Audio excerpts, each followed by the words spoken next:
most amazing artist. I hope you are having an awesome day today. Welcome to our Perspective Dream Bedrooms project. This is week 2. Last week we learned all about perspective using the vanishing point to make our room have the illusion of depth. We wanted our objects to all be going to this one vanishing point. Unless, of course, it was on the back wall, then all of those were just vertical and horizontal lines. Or if you had something rounded, then we were just going to draw it normally. But everything else that have diagonal lines, all of those diagonal lines would be going to my one vanishing point right there. That makes this drawing have 1 point perspective.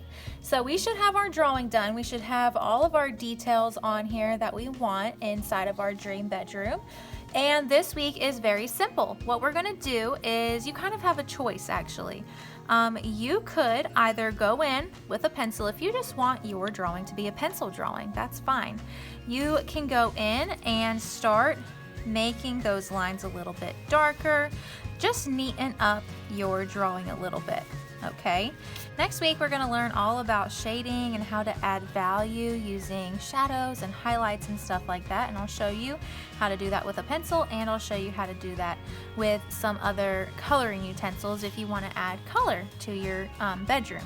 But today is all about neatening this up a little bit because it's still a very rough sketch, and if you're just using a pencil, then that just means going in again with your pencil and just outlining all of these lines, making them very sharp, making them nice and neat, and going in with your eraser and erasing any lines that you don't need anymore. Like all these sketchy lines that I made last time, I can go back in if I just want to use my pencil for this project, and I can go back in and make it very neat. Okay, so that's if you want to just use a pencil.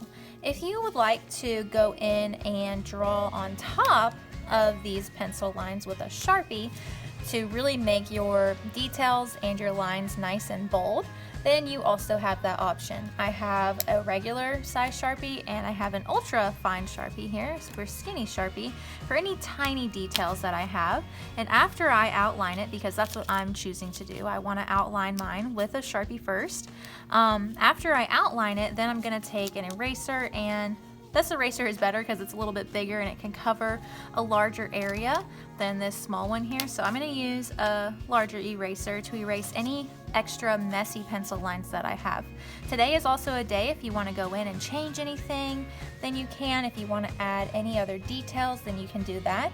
But today and this week is all about just refining this drawing, making it nice and neat, so then we are ready to start adding shadows and highlights and value next week.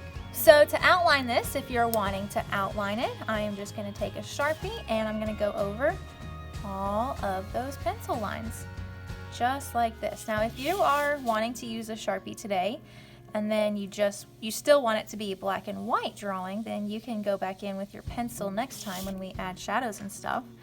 But maybe you want these outlines to be nice and bold so we don't lose any of those special details that you've added. It's totally up to you. You have a choice in how you want to go about this drawing.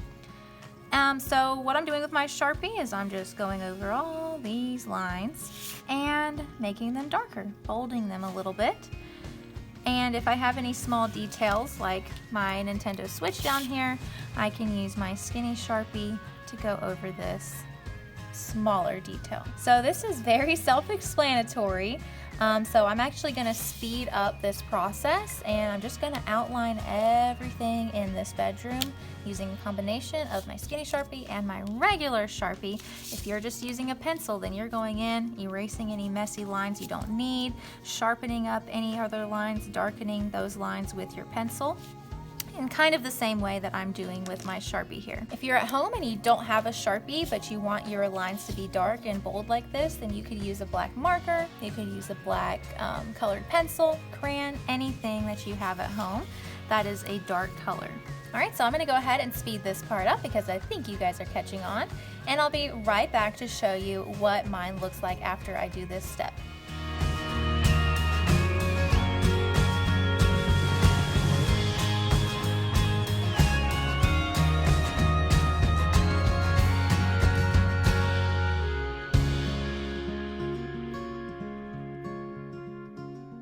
Alright, I just finished going over my entire drawing with my regular Sharpie and my thin Sharpie. And after I did that, I went ahead and I took my eraser and erased any messy pencil lines.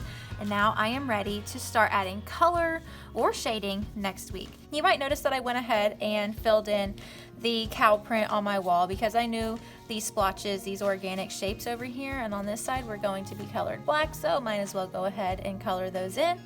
And I added a couple more flowers to my bedspread and just a couple details here and there to really finish up this drawing and get it ready for next time. All right, pretty simple today, but I hope you guys have fun refining this drawing and outlining it if that's how you are deciding to complete your drawing.